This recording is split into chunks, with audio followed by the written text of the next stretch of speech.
The Rookie of the Year race this year is very weird, and typically when people say that, they mean that usually the candidates just suck and it's difficult to pick who among the not great rookies is the best one. Outside of situations like that, most Rookie of the Year races are rather clear. Even if there's two really top tier prospects, one is usually clearly better than the other, at least for their rookie season. This year's candidates are great, so that's not the problem. The issue is this year's best rookie had to go and get himself injured and has missed over 20 games as a result. Meanwhile, there are two other good candidates who have not missed nearly that many games. So because of that, actually picking who among these three is the Rookie of the Year is very difficult and confusing because there's no specific set criteria, and some people think the games missed matters a lot more than others do. So it's very difficult. I have no idea who the fuck Rookie of the Year is. I don't know if I'm gonna know by the time this video is done, but I figured I'd talk about it and maybe I'll arrive to a conclusion. I don't know. Fuck it, let's talk about it.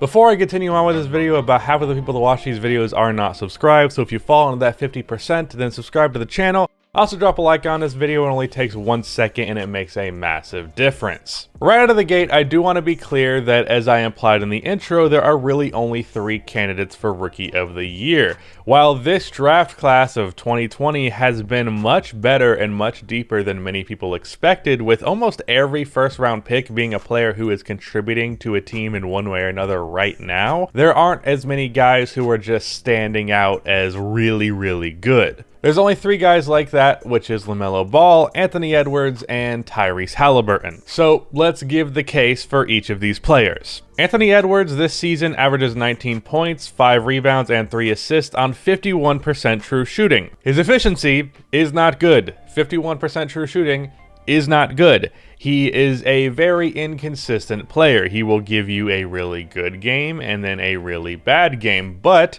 with that fluctuation, while you do get the bad games, you also get the very good games. What is also worth considering is that he has been significantly better in the second half of the season from what he was at the start. In his first 33 games, he averaged 14 a game on terrible efficiency. In his last 33 games, he has averaged 23.5 on not great, but better efficiency. My dog will not shut the fuck up. I really hope the mic's not picking it up. So, Edwards has been significantly better efficiency-wise in the second half of the season, as well as better production-wise. Anthony Edwards now is a much better player from Anthony Edwards at the start of the season. However, when we're talking of... Fuck, the battery died!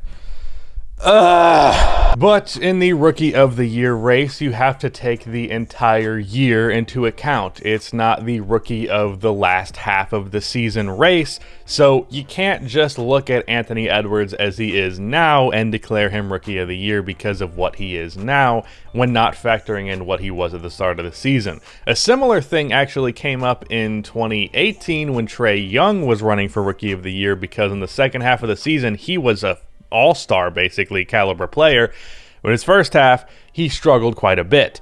But the full year is what you have to take into account. If it was just the second half of the season, if Edwards had played like this all year, he probably would have won Rookie of the Year, even with LaMelo not getting hurt. But it is the case that that first half of the season was real ugly, and that hurts him. Tyrese Halliburton is the clear third guy in this race, kind of looking from the outside looking in. But I think his case is better than it's been given credit for. Tyrese has one big advantage on both of these guys. Versus Edwards, he has consistency. Halliburton has been great from day 1 to day whatever the fuck it is now in the NBA before he had his recent injury. And in the case of LaMelo, he has played almost every game, at least a lot more than LaMelo has. So while he might not stand out in the box score, which is important, he's also a very impactful player and a consistent player. And there is something to be said for that consistency. He didn't have, oh, I'm bad the first half of the season and good the second half of the season. He also hasn't missed a fuck ton of games. So that is an advantage that he has. However, as I said, the box score is not the greatest in the world, especially in comparison to these guys, so not really great for his case. While I think Tyrese overall for the year has been a bit better than Edwards, just being that Edwards had that massive split in the middle of the season, I think the fact that Edwards has had so many high highs while Tyrese has generally been pretty consistently just good, I think Edwards is going to get that, on top of the fact that if you're scoring higher volume points, even if it's on worse efficiency, as it is with Edwards, you're probably going to get that edge. So Tyrese, if I'm going to predict, probably gets third in Rookie of the Year voting. LaMelo averages 15, 6, and 6 on solid efficiency and averages 18 and 6 and 6 as a starter on also good efficiency. He is by far and away the best player here, at least in total for the season. LaMelo has been fantastic when he has played, but as I have alluded to already, the problem is that he has missed over 20 games with an injury, and that makes his case a little bit more blurry. If LaMelo had played the entirety of this season with how the season played out for Edwards and Tyrese, LaMelo would absolutely, without hesitation, be the Rookie of the Year. But missing those 20 games definitely matters. And really, whether or not LaMelo gets Rookie of the Year will depend entirely on how much voters believe those 20 games matters. Does it matter a little bit or does it matter a lot? I'm not entirely sure. A case like this that's to a more extreme end of things could be Joel Embiid versus Malcolm Brogdon when Joel was technically in his third season, but it was his rookie season because he missed the first 2 years of his career, but he only played like 35 games, whereas Malcolm Brogdon played the entirety of the season.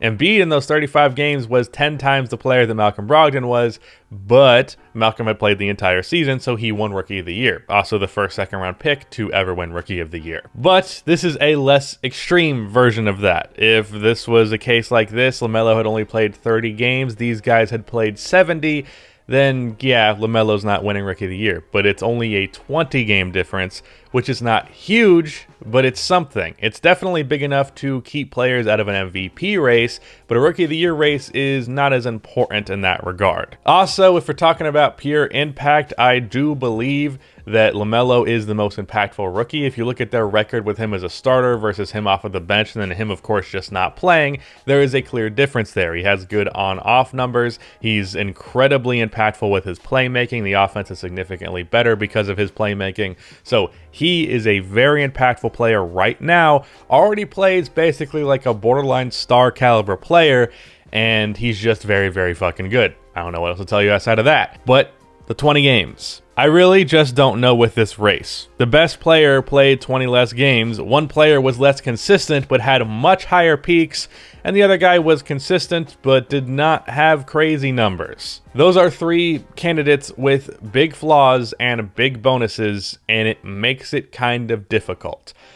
I'm just going to go with my gut and say LaMelo because I know LaMelo was the best rookie this year, even with those 20 games missed. But if those 20 games missed is a big deal to you, I completely understand that. So I don't actually have a confident pick with Rookie of the Year this year. I like LaMelo the most, so that's probably a big reason why I'm heading towards him. But Edwards is also fucking awesome. Tyrese is also fucking awesome. All these rookies are good. And it doesn't actually matter because outside of Melo versus LeBron and a little bit Donovan Mitchell versus Ben Simmons, what Rookie of the Year race is literally ever being talked about more than a year or two after it happens? It's not a common thing. The Rookie of the Year doesn't really matter. No one's like, this guy is now on a Hall of Fame trajectory because he has Rookie of the Year. It's not a huge deal. But it's an important award to some extent, at least in the current moment, and I honestly cannot give you a confident pick. I'm going to be curious who it is. Regardless, it's going to be chaos when that pick is selected because there's going to be a lot of people on two different sides of this thing. It's really come down to Edwards versus Ball. Sorry, Tyrese, but that seems to be where the public perception is going, even though I think he's a better candidate for the award than a lot of people are giving him credit for. But yeah, I just don't know. I'm going LaMelo because I have to pick somebody for the video to end. But I don't know. Do you know? I don't normally like care that much about reading the comments. This one, I'd like to get other people's perspective, because I've seen the question posited on Twitter, and those people don't seem to know either. Either they're biased or they're like, dude, I don't really know. I don't know. Everyone's saying they don't know. And I don't know that we've ever had an award race, period, where I don't know was one of the most common answers this late in the season. So yeah, I've said I don't know 5 times now, but I'll say it again. I really don't know. My head says LaMelo, but I understand the 20 games thing. Whatever. That's the video. Rookie of the Year race. Fuck if I know. Happy you watch this video. It ends with me saying I don't know, because I just don't know. Whoever wants to count how many times I said I don't know there, I'll give you nothing, but do it. Shout out to Brady for editing this video, but that is the end of this video. Please be sure to like and subscribe for NBA content like this, and cue the outro music.